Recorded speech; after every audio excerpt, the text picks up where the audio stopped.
Well, normally less than an hour, but there's a lot on this agenda. Yeah. And you can, we're first on the agenda, you're first on the agenda, after all of the committees. You should Okay. Did you get one? Yeah.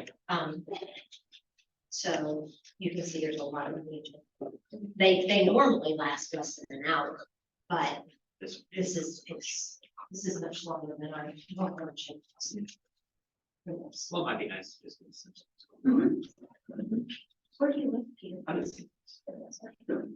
What in the world going on there? Should be done. Work here. This is the first.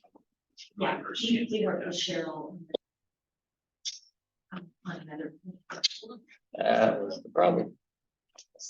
We. There's like 3. Actually, we don't know. So it's great, it worked out great, but, yeah, we.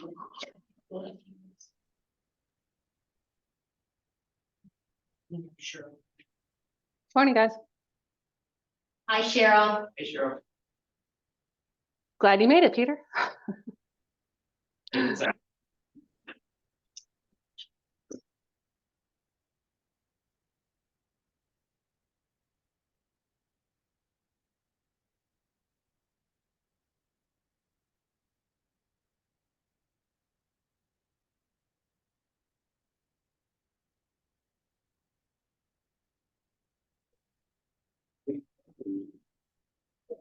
Yeah, can you find a seat, Drew? Let's see if I can squeeze in some.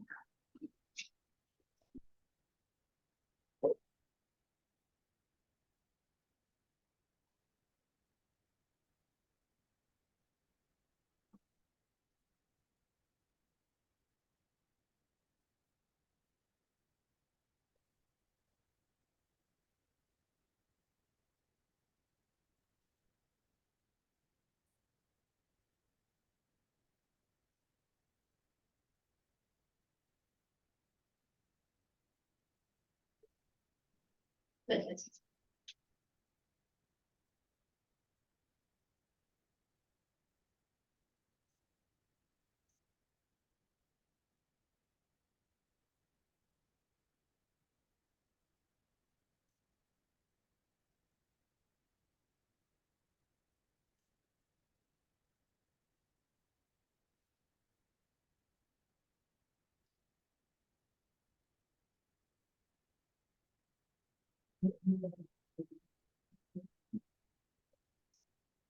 I live in Creekport.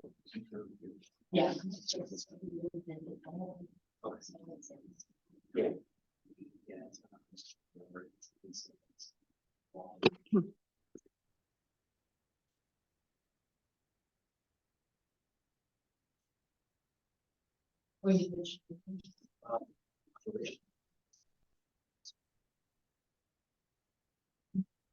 Hey, Rodney. Cheryl. Everybody up. Oh, okay. Oh, you were brilliant. You got enough people to write there? Yeah. People say that.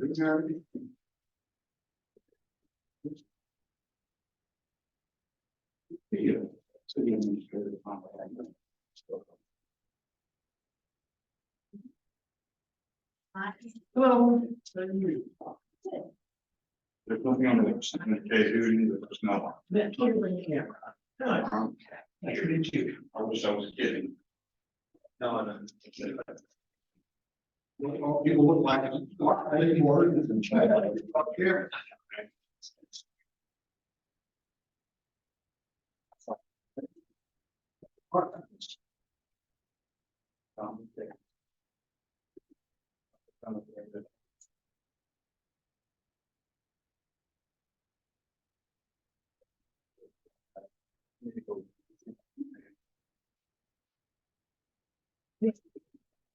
I'm proud of you.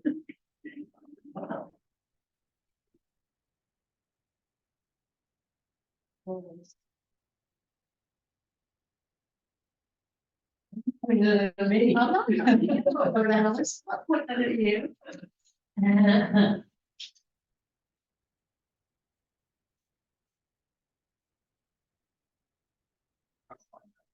I would never do such a thing.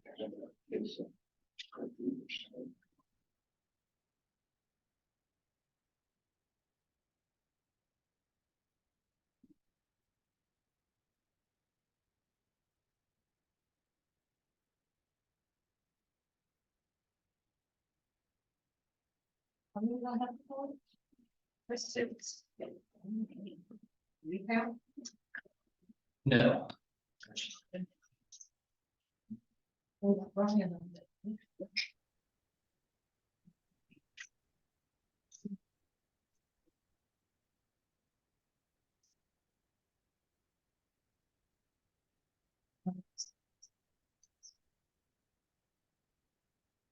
You know where they now.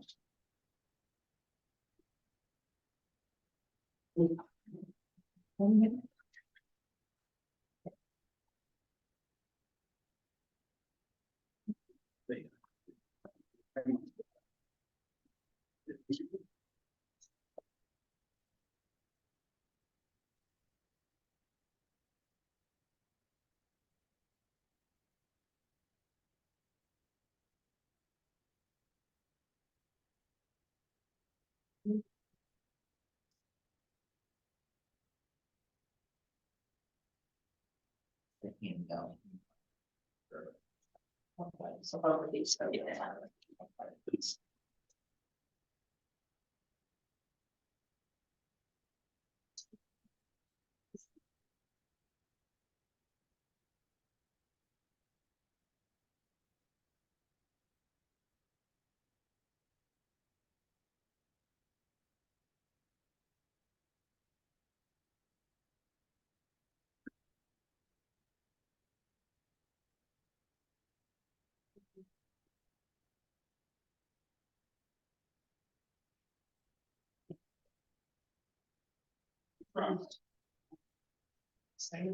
It's 11. That understood. This.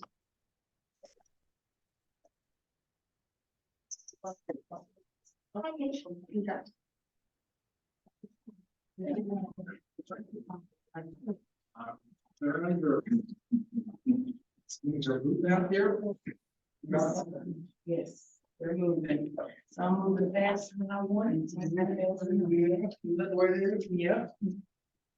Slow down.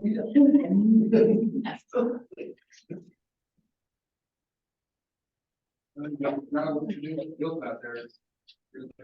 Yeah, water is gonna be completely different. It than is. the years. Yes. Yeah, 40. Yes. Yeah. That's a generation. Right. It's 11:01 and we are going to call the meeting to order. We will start with introductions. Marla, would you mind starting us off? Sure, Marla Mills, KLG Engineering, SEMPO staff. Peter Williams, Lock Mueller Group. Scott Meyer, help you. Katrina Amos, Cape Airport. Drew Christian, Seymour PC. Alex McRoy, SEMPO staff. Kelly Watson, Cape County Transit. Rodney Bullinger, City of Jackson. Mark Phillips, Cape Special Road District. Joe Killian, MoDOT. Cheryl Sharp with Lockmiller Group. Brian. Online. There you go. We also have Kelly Green with KLG and Cecile Cochran. Hi, this is Cecily, Federal Highway, Missouri. All right, are we ready to move on? Yes. All right, so next item on the agenda is the adoption of the agenda. Do I have a motion to approve the agenda? I'll make that motion. Second. Rodney and Drew. All in favor? Any opposed? The adoption of the agenda is approved. Next item is approval of minutes of the September 6, 2023 meeting. I'll make a motion to adopt, approve, Drew Christian. I'll second it, Rodney Bullinger. And all those in favor? Aye. Any opposed? All right, motion passes. Next on communications from the chairman. I have none at this time. And public comment regarding items not on the agenda. Do you have anything for that? Seeing none, we'll move on. New and unfinished business. First item is SF4A Comprehensive Safety Action Plan kickoff meeting. Okay, well, as folks will remember, at our last meeting, we had our subcommittee report that they had reviewed all the proposals for our safety action plan. And they had recommended the Lockmuir Group. They took that recommendation to the board, which was approved unanimously. So shortly after that meeting, we executed a task order with Lockmuir to perform our comprehensive safety action plan. And today with us, we have Lockmuir representatives, Cheryl Sharp and Peter Williams and Scott Meyer. And they're here today to help us with our project kickoff. So with that, whomever from Lockmuir would like to begin. Alex, it says that host disabled participant screen sharing. Are you able to make me a screen sharer? I can do that. Peter, do you have hard copies of the agenda for people in the room? Yes, I had hard copies of the kickoff meeting agenda provided for everybody. Everybody grab one. The only color print we have. Yeah, sure. Everybody's got things like.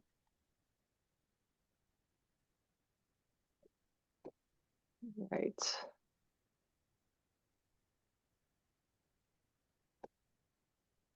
All right, looks like I can share my screen now. Can somebody confirm that I am sharing? Yes, we can see it. Great. Wonderful. Okay, so excuse me.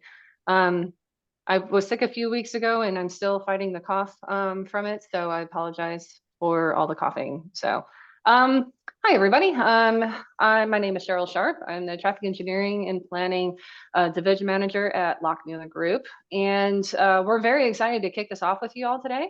As we mentioned, with me today on our team, I have Peter Williams, who's my assistant PM, project manager. I am the project manager on the project. Scott Meyer, who will be helping with engagement and honestly, whatever else we really need for this project. And then also our subcontractor, Kelly Green with KLG and Marla Mills. I think she's wearing two hats right now at your meeting. So with that, we'll just kind of jump into the agenda here. I want to,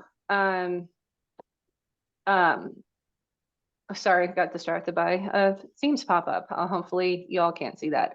But so project goals. So one thing I wanted to have a discussion with you today was, in addition to the safety action plan meeting all of the technical goals and requirements of the SS4A, for implementation grants and safety action plans and whatnot, what else would you all like this plan to achieve? What in your mind, beyond meeting the technical requirements, what else, would you like the plan in order to be considered successful? So I'm gonna let you all mull that one over for a second.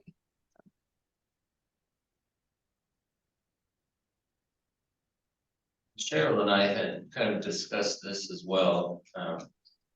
One that I had shared is the component of identifying the high injury network. I know that folks will have different areas that they all have preconceived perceptions are obviously high injury networks, but obtaining that unvarnished look at where we really have our high injuries and our fatalities within our planning area, I think is important. But I also think it's important if there are areas in our planning area that are perceived as high injury networks, that we really take a look at those and listen to folks as they share their concerns too. Mm-hmm. Thanks, Alex. And to give another example to keep your wheels moving, we had another client that wanted us to focus on their downtown area with the vulnerable road users, particularly, whereas another client wanted us to look at their rural roads. Because urban roads get so much more attention, they wanted to see what else they could do systemically to address their rural roads. So that's why I was kind of going with that question a little bit and seeing if you all had any thoughts on that.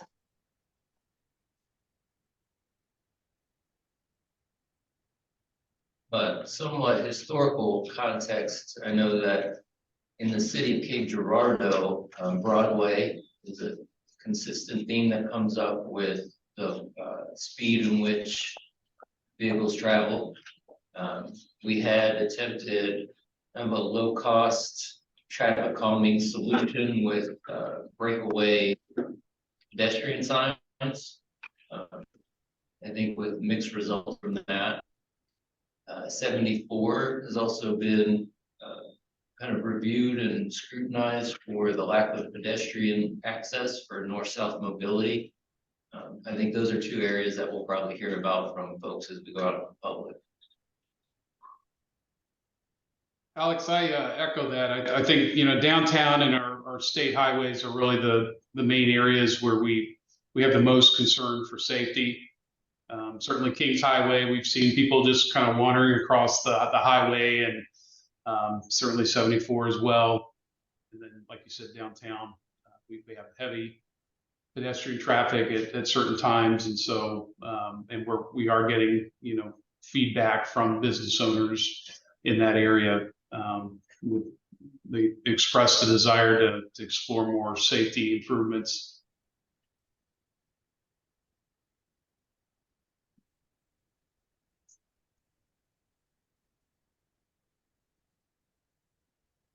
Anyone else?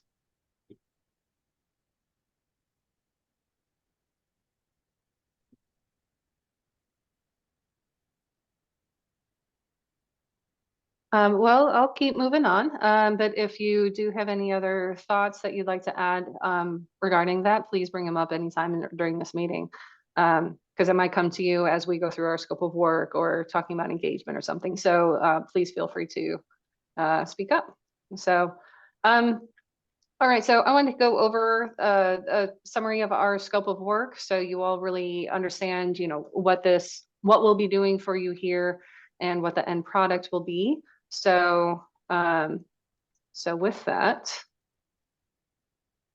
so really looking at our scope of services here, of project initiation, project kickoff meeting, check mark. We're already making progress. Excellent. So, kicking off the project here. The next work item is really the work plan timeline and plan development. So we're going to be getting, right now we have some milestone dates that we included in, you know, per the RFP and in our proposal, such as having a plan complete by December 31st of next year. But we're going to dive into that timeline more and get Alex a schedule that's a little more detailed than that, you know, and firm that up a bit as we, in the first couple of weeks here of the plan. So, project management and coordination. We are going to conduct a virtual project update meeting once a month with a PDAC, a project development advisory committee. And so that was one of the first things that I wanted to talk about with you all is that committee. And well, actually, it might show up in the public engagement part, but that advisory committee, you know, we're presenting to you all here at the technical planning committee right now, but we probably need a smaller group than this to really be the advisor on this committee. And actually, it's one of the self-certification checklists for SS4A plans, and I'll just go ahead and bring that up right now too. There's a couple things on here. This is for the last round of SS4A, and you had to answer these things in order to, a few things were required in order to get implementation money, and and 4 of these other items. So item 2 here, to develop an action plan was a committee, task force, implementation group, or similar body established and charged with the plan's development, implementation, and monitoring. So I think the key words in here is in the implementation and monitoring part. So while this would be an advisory committee to the plan's development, it's going to live beyond the plan. So once you adopt it, I think this committee will also continue to be charged with with that monitoring, making sure that it's being implemented and considered at all stages of a project, or as projects, get scoped and formed. So, so I don't think we necessarily have to decide exactly who's on that committee today, but I want you all to provide suggestions. We can certainly talk about it, but at a minimum, we need to have having some suggestions on who should be on this committee to Alex within the next week, because I'd like to have this committee firmed up within 2 weeks here. And so we are thinking a committee of probably about 6 to 8 people. I'm guessing we're suggesting one from City of Cape, one from the county, one from City of Jackson. Kelly Green. Who else did we say just now that we were thinking should be on that? IDOT and MoDOT. That's right. Yeah. University. And the university. I think that got to our list, and then Alex being your representative.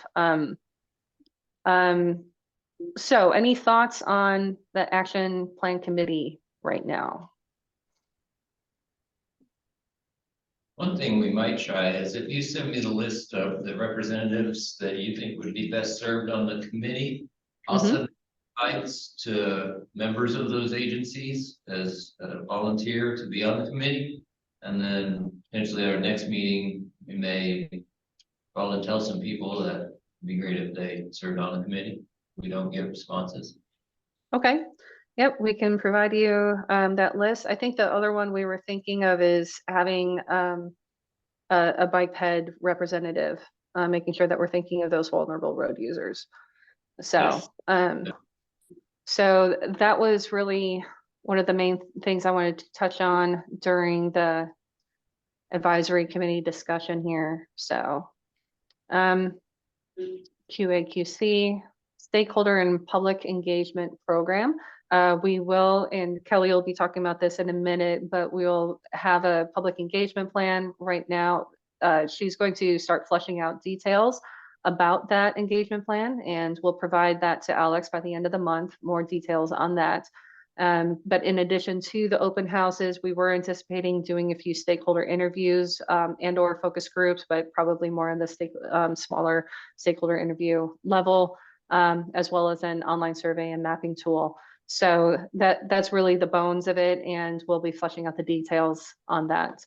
And then we start getting into the technical parts of the study here. So incident data collection and review. So looking at your crash records, reviewing select records to make sure that the quality is there and that they are correct. But MoDOT does do a pretty good job of that once it's in their system, that they're checking those things ahead of time. So, and then analyzing those records for various trends, crash severities, and using our network screening tools at the segment and intersection levels to develop those key metrics. Developing your high injury network, as Alex said, that's one of the key items coming out of this plan, is developing that high injury network, HIN, and then crash rate analyses. So that will be one of our first deliverables, is a technical memo with all of that summary and analysis of the network. Another key part of the safety action plan is equity.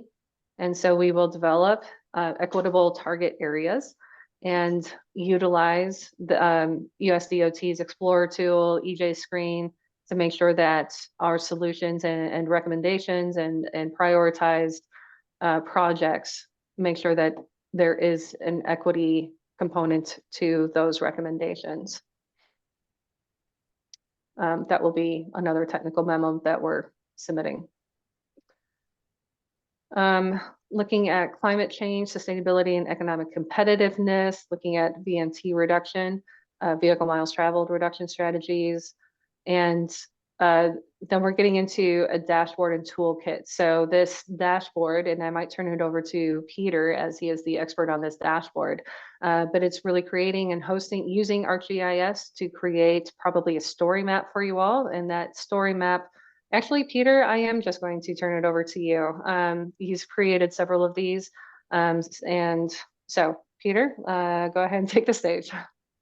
Sure, we're thinking sort of two main components. One would be a standalone dashboard, crash dashboard that would really, it's kind of up to you if you want to keep it internally or if you want to allow the public to access it or showcase it on some SEMPO website. But it really allows anyone to quickly be able to detect patterns in crashes, either by crash types, roadway types, whether it's in an urban area or not in an urban area, if it's in a particular city or not.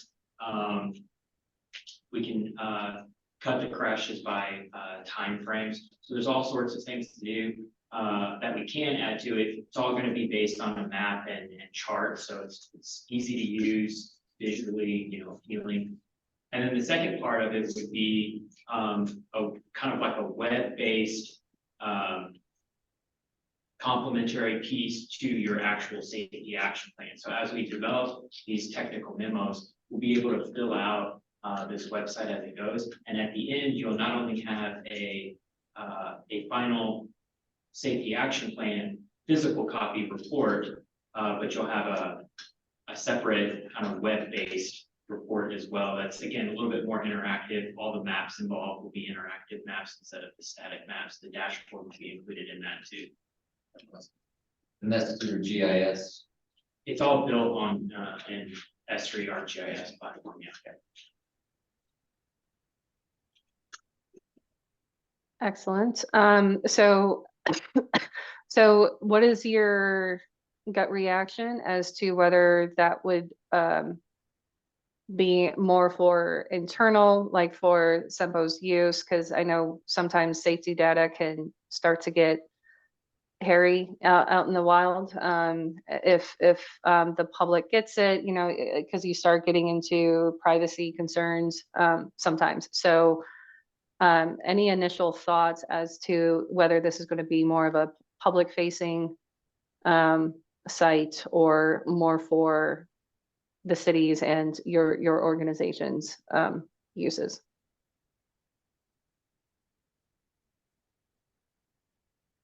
I recommend internal. Internal. I think the data you get from us through the data zone will be restricted internally. I mean, because we have a sunshine law disclosure that's part of any time we disclose that type of information. So probably best to start internal. Later it may transition to external, but I would definitely recommend internal first. There may be components to TMS that I haven't explored yet, but I have gone through the crash analytics, and it scrubs a lot of information as far as the individual identity. It mostly lists if it was property damage, if it was a serious injury, if there was a fatality there, and it shows a pinpoint of the general location. Right, but I think that's part of the requirements whenever you get access to it. I think that it's part of that is that you don't disclose that information. So I think it's something we probably need to look into. Sure. And maybe we get clearance and that's fine, but definitely something we want to look into before we say right up front that we're going to do something external. Yeah, I think we'll probably have to get a better understanding of all the information we're collecting and what would be public facing. Okay. And to lean toward making things more public facing, if at all possible. I know that other MPOs have similar dashboards that they report out crash statistics on. I think it's helpful for the public to know their high entry networks, especially if it's known within the area. But again, I think it'll be important to make sure everybody's comfortable with information that we do publish. Absolutely. Okay, well, we will definitely start off with just internal use then, you know, for the committee here. You know, and once you get a feel for what we're portraying, and we can make a later decision on that. So, okay. Sounds good. And then as part of that dashboard and the toolkit. So we'll be developing a countermeasure toolbox to serve as the safety toolkit. You know, really looking at your projects and aligning those with some proven safety countermeasures, other countermeasures that the team has experienced. So I think the important part with the safety toolkit is looking at both systemic improvements as well as specific improvements at specific intersections. So I know SS4A is really big into that systemic look at the characteristics of a road. So for instance, if, you know, certain curvatures, you know, with at certain speeds, you know, like where all does that occur, you know, and so it's applying systemically, like maybe you do a high friction surface treatment on that. Well, where else can we might benefit from this high surface treatment, you know, what other locations? So you're looking at characteristics of the road and not just trying to chase the red dots. So because that's more reactive. I mean, so we're trying to be more proactive in our approach to safety. So once we have those countermeasures identified, we go back and we develop your project list, a prioritized project list, working with the advisory committee, and really starting to look at those cost estimates and implementation timeline for design and construction, funding opportunities, and unfunded projects as short, mid, or long term. And along with the project list, though, as that is all physical improvements, we start looking at your policies and programs as well, to see how we can maybe improve internally within your organizations, like even the processes, you know, can we move safety up in the process of when we start thinking about it? Or is it after, you know, because in case it's, at what part of the project timeline do you start thinking about safety? And is there anything else that we can do to really help move that forward or have it in the forefront of everybody's minds? So, so looking at policies and programs, that softer side of safety, because it's not all about geometric changes. And so all of this gets wrapped into draft and final plans, which we'll provide to Alex, and Alex will distribute to everybody for review and comments. And at the end, there will be an executive summary and fact sheet. So that's really about our scope. Back to the self-certification real quick. There was another one that I wanted to bring up. And so we already talked about item number 2 here, but another one that we will need to start thinking about sooner rather than later is we have to answer number 1 here. Did a high-ranking official and or governing body in the jurisdiction publicly commit to an eventual goal of 0 roadway fatalities and serious injuries? And did that commitment include either setting a target date to reach 0, or at least setting 1 or more targets to achieve significant declines by a specific date? So I wanted to talk about today what entity, you know, is SEMPO as that governing body? I mean, are you comfortable with SEMPO providing that? And then would you also want to consider each of your jurisdictions that you represent, you know, like the city of Cape Girardeau, you know, would you be interested in also providing a statement or adopting a statement like that, and city of Jackson, et cetera? So what are your thoughts on that topic?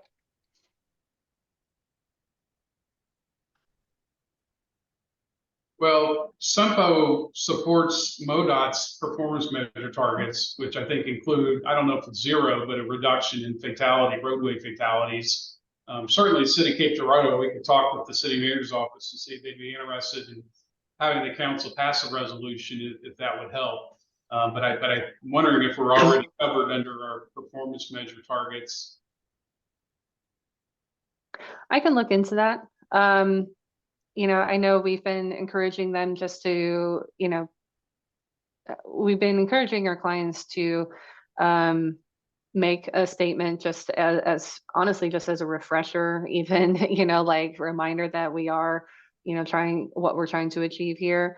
But I can certainly take a look to see if your adoption of that, within your MTP or performance measures, like you were mentioning, if that covers it or not. So I can look into that and get back with the group here. Okay. Does that, yeah, okay. So getting through the scope of work, so community engagement strategy. I'm going to turn this over to Kelly Green to talk about our engagement strategy. Hi, everybody. As Cheryl mentioned earlier in our scope of work, we intend to create a stakeholder and public engagement plan. We'll provide that to you, Alex, to review to be sure we're on the right track before we continue. We mentioned we would like to do an online survey again and the mapping tool that they discussed. Also, we found, especially with the MTP, that the stakeholder interviews or focus groups are very popular. We seem to get a lot better information and feedback from the public when we do those types of things, as opposed to the bigger open houses. We are still going to do the big open houses, but we would like to have these focus groups. And so we're open if you guys have any suggestions as far as what groups we should focus on. We have, some ideas, the bike ped folks, maybe the United Way transportation group, again, maybe they have some feedback, but if there's anybody in particular that you guys have in mind, just let us know and we'll be sure to reach out to them. Also, Alex will work with you as far as finding and reserving event spaces for these public meetings. And then Peter already talked about, the GIS story map, and does that have its own landing page on the website, that sort of thing. So we'll work throughout, this process to figure out what the best fit is on this. But clearly we know that public engagement is very important and we want to reach as many people and get as much feedback as we possibly can. So regarding that, does anybody have any initial thoughts on stakeholders that we should make sure and absolutely have on our list to reach out to? One thought I had is the Southeast District Roadway Safety Coalition. Pretty large group. I'm not sure who all would be best suited to serve on the committee, but it'd be an entity worth reaching out to. They have quarterly meetings that I attend as SEMPO staff. That's a good point. That's a good one. Anyone else? I liked your United Way Transportation Coalition idea as well.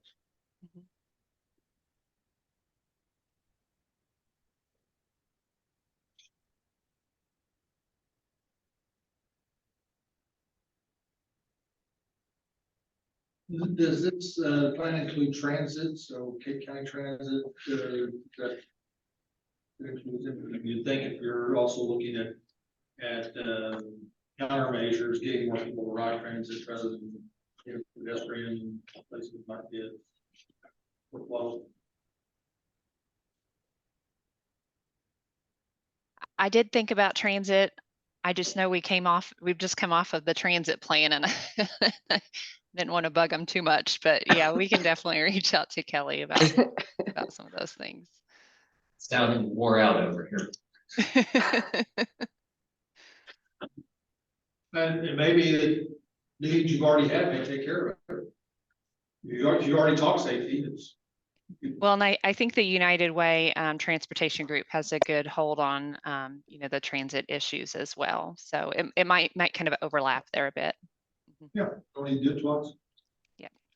Your United Way group also has representation from a lot of other agencies and organizations that have different or expanded views on things besides just transit provider.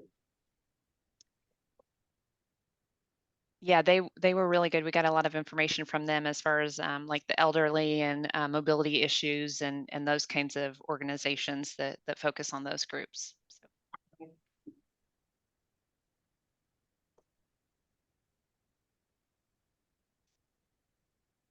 if y'all think of anybody else or any other groups, just let us know. Have we talked about any of the school districts? I mentioned that because I was thinking about in our work plan for the year, we're also conducting intersection studies and Independence, also known as Route D, in front of the Jackson Middle School is a corridor we'll be looking at to increase safety. They have obviously a lot of pedestrians crossing to get to the school. And they had contacted, I believe, some MoDOT representatives and then had reached out to myself, just trying to understand what the process was to increase safety in that area. And with MoDOT control of the roadway, they were uncertain of how to navigate that. Mm-hmm. That's a great idea.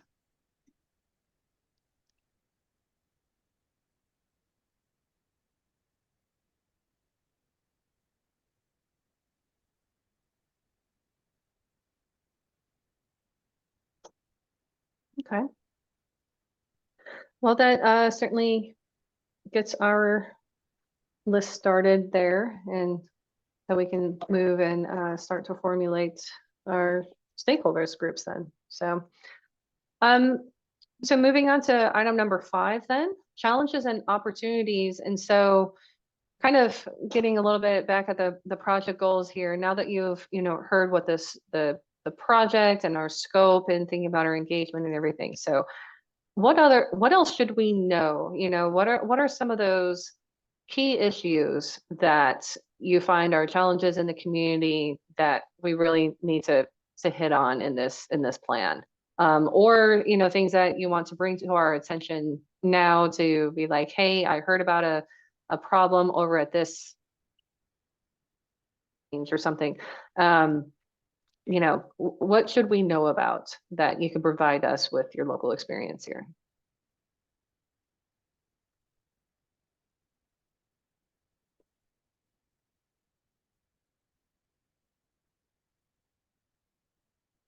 Repeat that one more time, Cheryl. Sure. So kind of what are some challenges and opportunities, things that, or at least issues,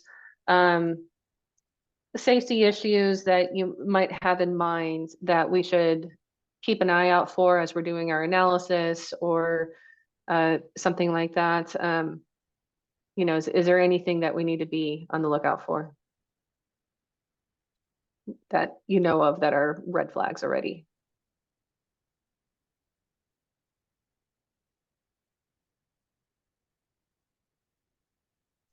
I think some of the roadways that we had already mentioned, we'll probably hear again in the future.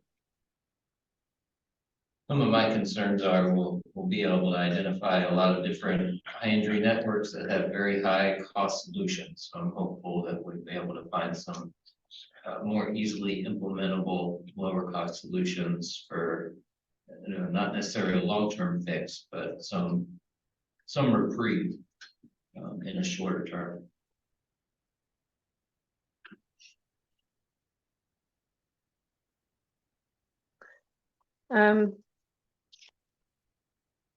There was one other thing I wanted to ask. The issue with interstates, do you One client did not have us include the interstates because they really didn't have control over them. And so, and they didn't want their high entry network to be just so swayed by that, so we did not do interstates. Another client had us include the interstates in their high entry network, but they did not want any of their prioritized projects to be on the interstates because once again, they didn't have control over those. And so, can we talk as a group here? What would be your reaction? Would you want perhaps interstates be included in the high entry network, but do you want us to have prioritized projects, or do you think that would really, what is your thoughts regarding the interstates and how we handle them?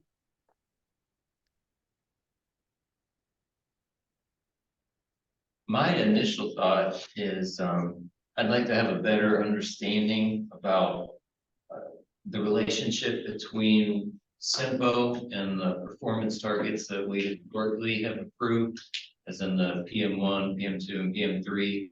We always support MoDOT and IDOT's performance targets.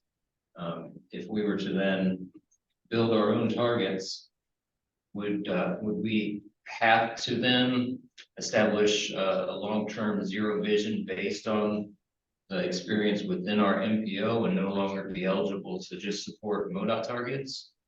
I think the only hesitation on my end is, from my experience so far, the performance metrics really haven't been a punitive goal that we've established. But if we include MoDOT roadways that we really have no control over, and that's what's dragging our target goals down, and then there's some repercussions that we didn't satisfy our reduction goal that we had established, I could see that as being a deterrent. But other than that, I wouldn't see an issue with including state highways.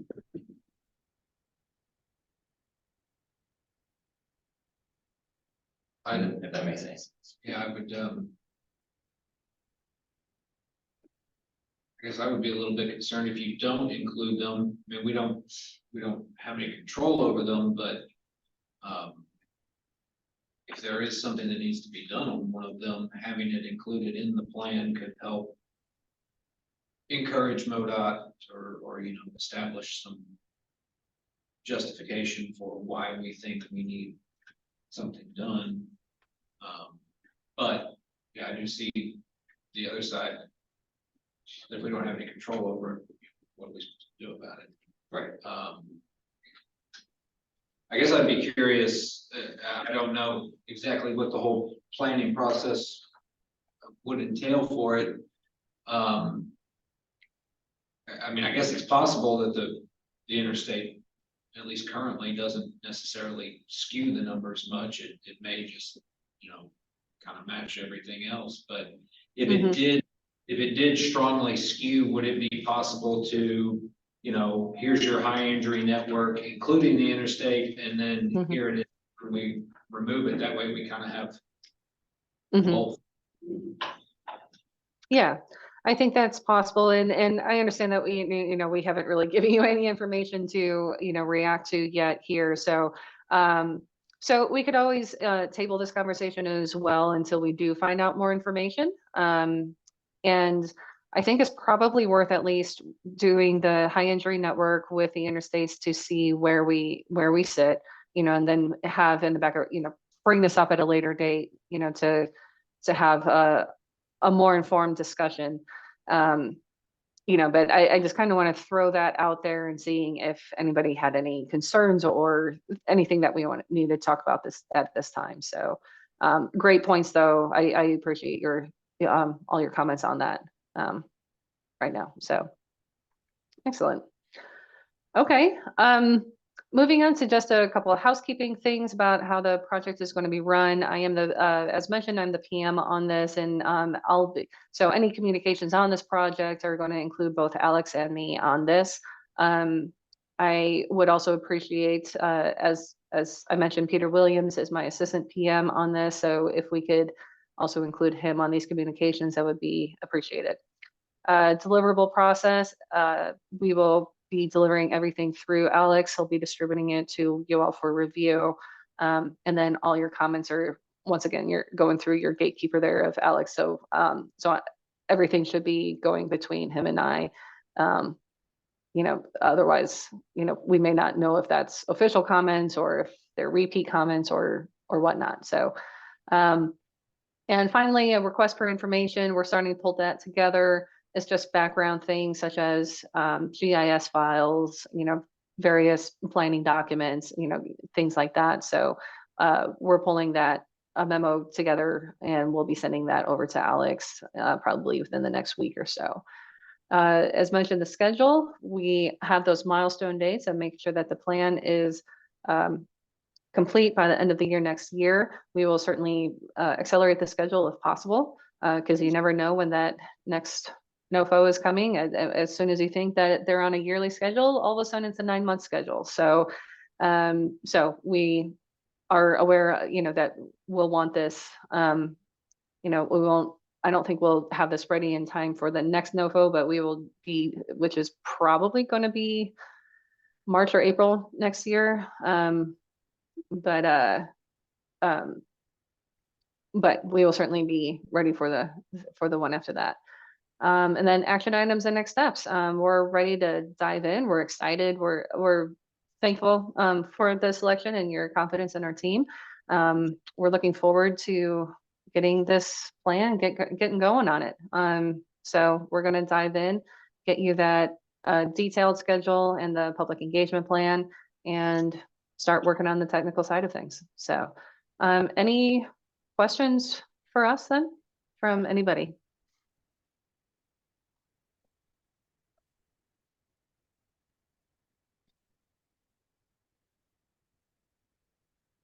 Not hearing anything on this end. All right. Well, thank you so much, everybody. I'll turn it back to you, Alex. Thank you, Cheryl.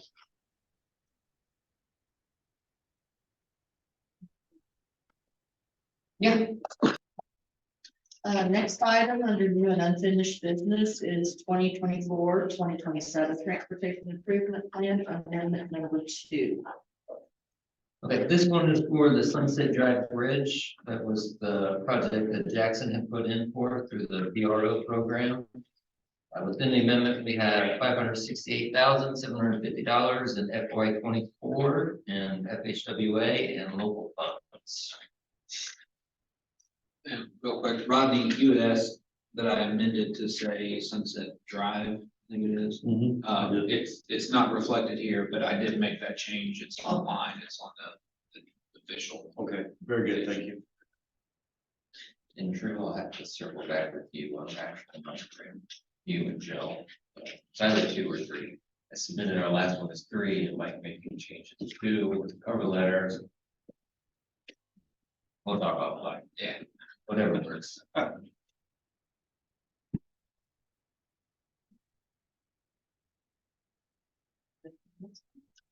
Yes. All right, next item is the 2024-2027 Transportation Improvement Plan Administrative Modification A. Okay, this one is just informational, as it is an add-on. This is for the installation of closed circuit TVs on Route 60, 61, 51, 67, 72, and I-55. It has $1,075,000 in FY24 in MoDOT and federal highway funds under the safety category.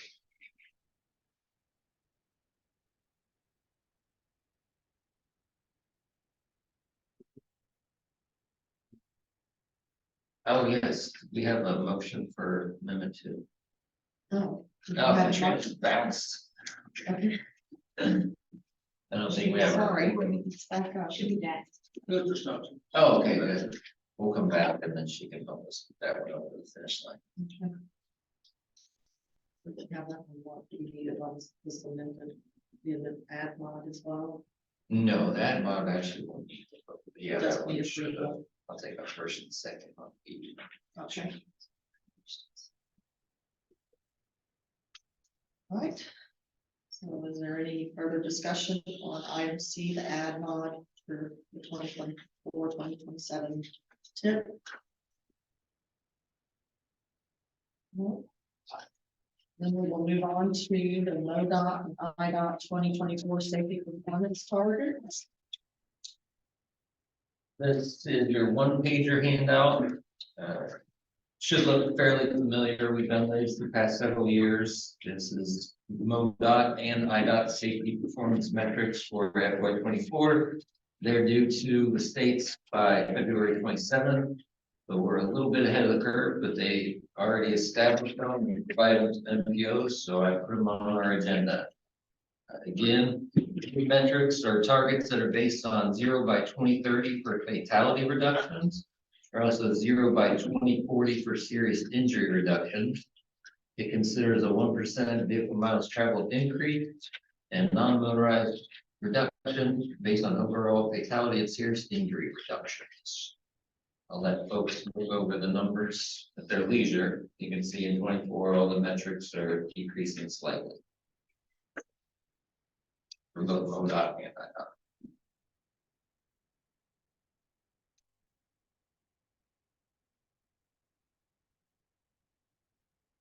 So this one would be a recommendation of the board to support MoDOT and IDOT for this year. With the understanding that we'll learn more as we go through our safety action plan as far as how we approach this in the future.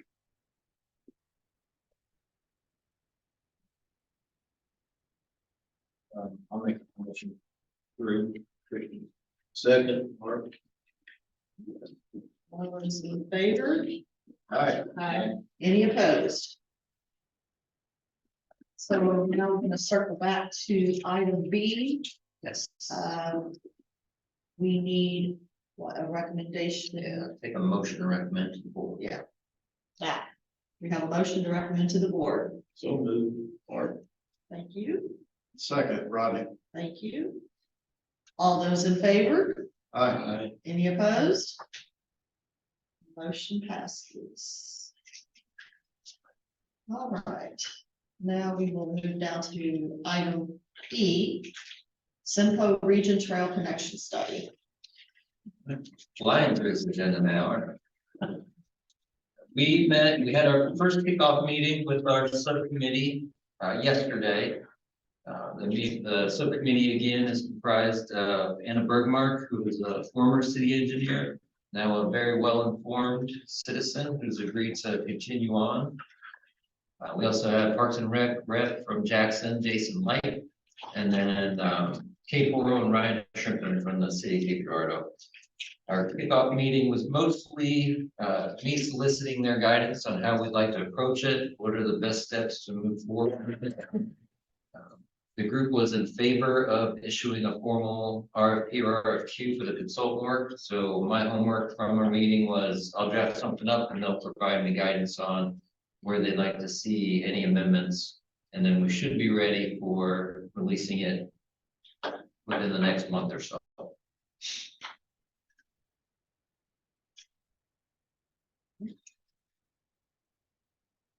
Move on to item F, intersection studies.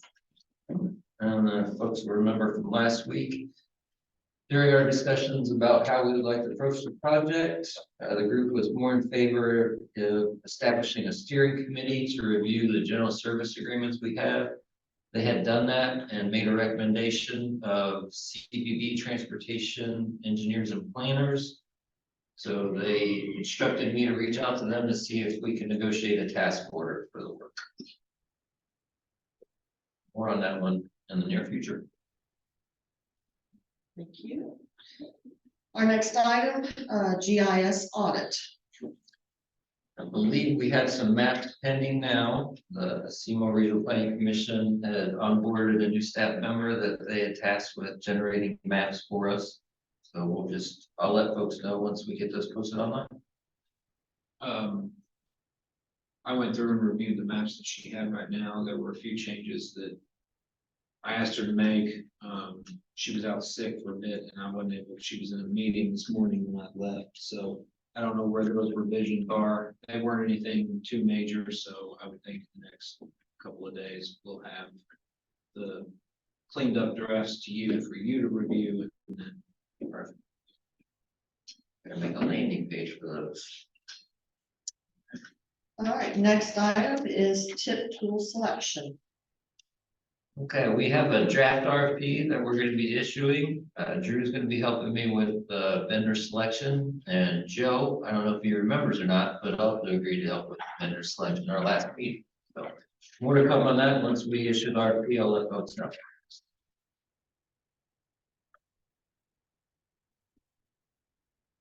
Moving along. Looks like we are now to origin and destination analytical tool. All right, this one we had always intended to be the last project we would kick off. I'm still not ready to quite get started with it yet. But I will be interested in picking some of Lockmuller staff's brain as far as what we would like to accomplish with that analytical tool and what experience they've had with similar products. So once I get that insight, I'll be working with our review committee, doing demos with different product vendors and reporting back. Very well. Now we are ready for member reports. City of Cape Girardeau.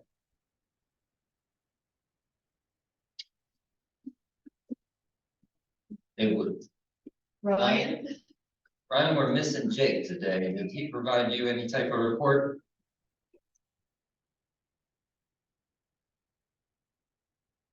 let's circle back to You might Ryan. send it back. City of Jackson. Yeah, real quickly, the 2023 concrete program is 100% complete.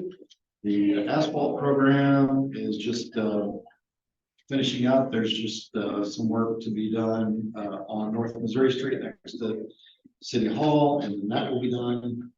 Looks like that's scheduled for the week of October 16th. Roundabout Highway 61. A revised preliminary plans are expected this week. East Main Street sidewalk project design is ongoing. Old Creek Recreation Trail Phase 3 design ongoing. Looks like MoDOT's currently reviewing those plans to provide comments for proposed work in their right of way. The Greens Ferry Road striping and runner strips project expected to be completed second week of October.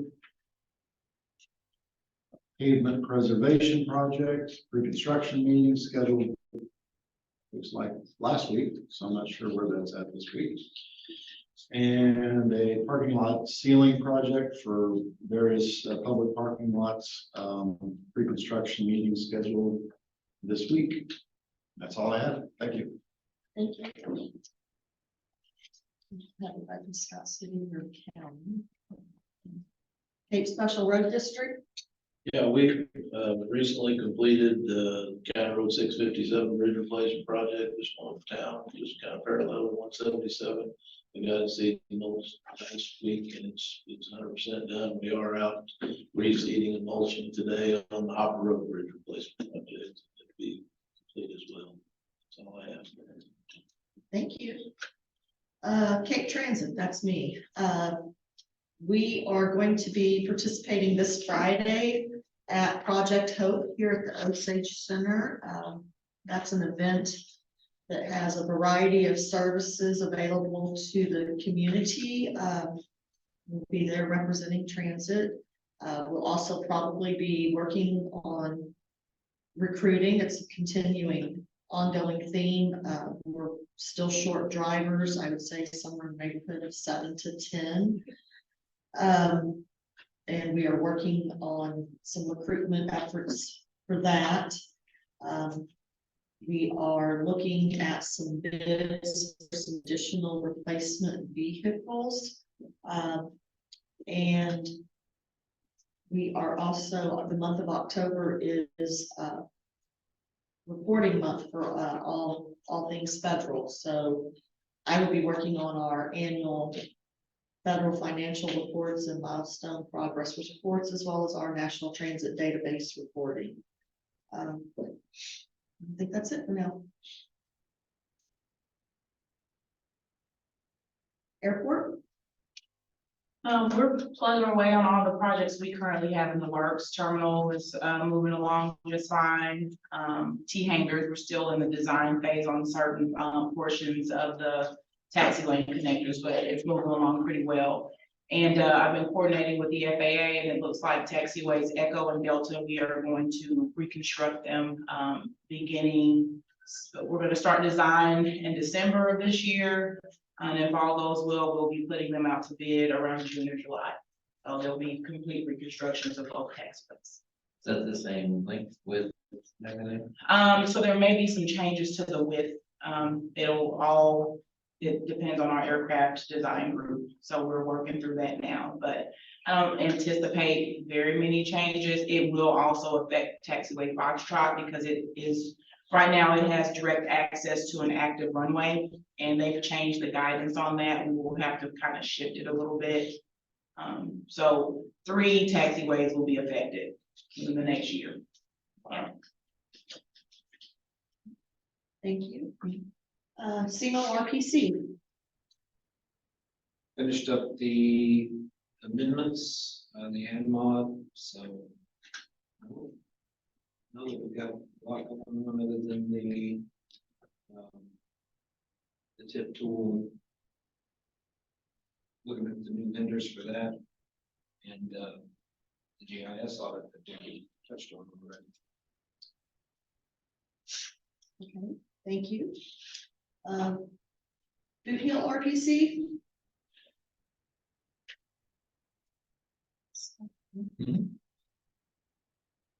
Scott, do you have anything for us? Yeah, just pretty much same old, same old. I'm working on the Human Services Transit Plan. Our annual meeting's the 26th. That's about it. Everything else is pretty much blah. All right, thank you. MoDOT. Looks like that's just you today, right, Joe? Guess it's just me. It's the bottom of the barrel. So a few things. First, I know Andy Meyer had retired as our assistant district engineer, and he has his spot has been taken now by Jason Williams. Many of you will be familiar with Jason. He was the project manager for the interchange up here, the diverging diamond exit 99. And so I'm sure that he will be attending some meetings in the future and kind of making his way around. He hasn't done a lot of public meetings and things like this with their planning partners, but I'm sure you'll be seeing more of him. Second, the STIP, the next iteration of the STIP, the state fiscal year 25 through 29 STIP. We are starting to look at our overlays and different projects and things like that we may consider going and implementing. And so we've got work ongoing with that. And that's pretty much it right now. Well, thank you. Tom's not looking at this. Cecily? She got one. Cecily, yes. Cecily, do you have anything for us? Hi, I am just letting you all know that I have finally relocated to Missouri. So I am working to get a schedule going so that I can start attending the meetings in person on a rotational basis. So I'm just giving you an update, and I'm happy to be in Missouri. Welcome. Thank you, Cecily.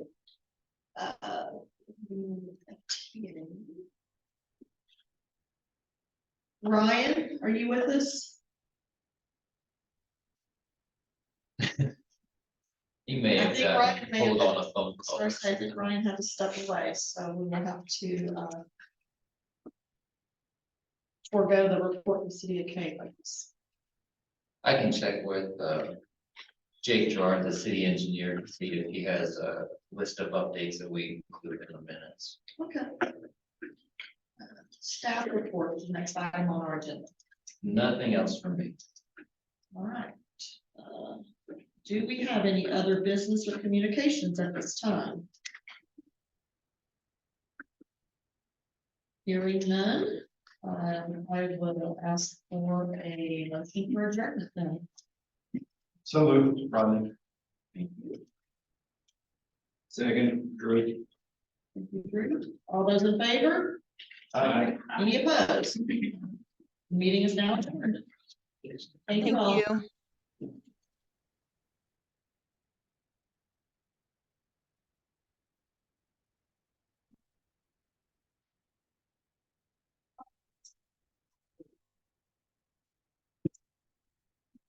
Thank you. Oh, yeah.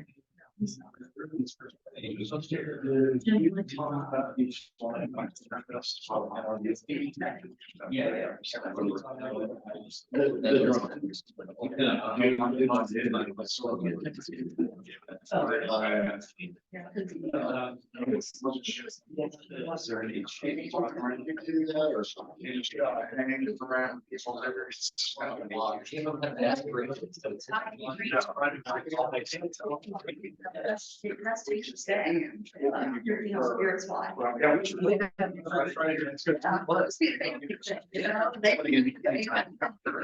Well, so, yeah. No.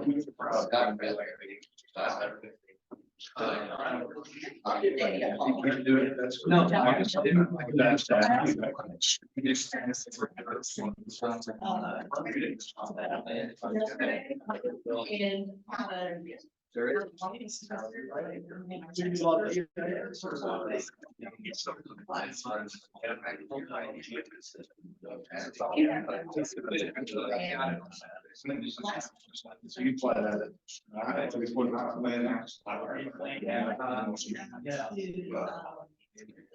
Oh, my gosh. You already got the interesting. My kid would go to the games. I guess, yeah. Yeah. Yes. See what I can find out. Yeah.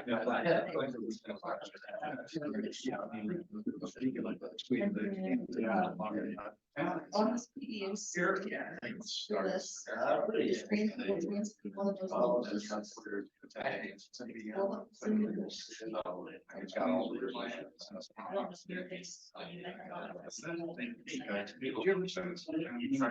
Give them my way.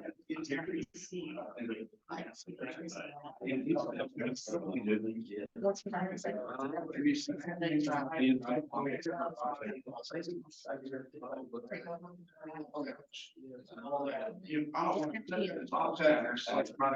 Send me information, tell me what I need to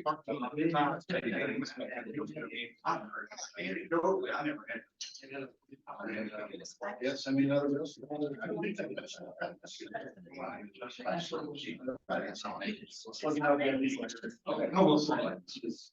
I can picture the planes day.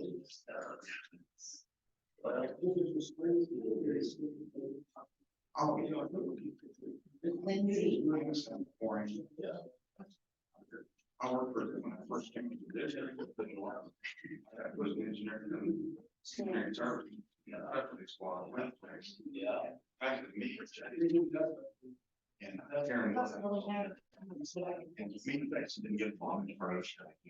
And what I came to realize eventually was he had Daniel Lacey working.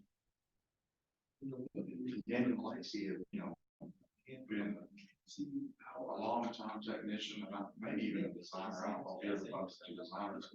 But Daniel knew everything and he was a cat guy and stuff. I'm a chief guy. I do navigator stuff. I don't do the right. I didn't have any cats. Yeah, yes. That's good stuff. You got everything you need. It's back on. No. He said like. Bill Ross.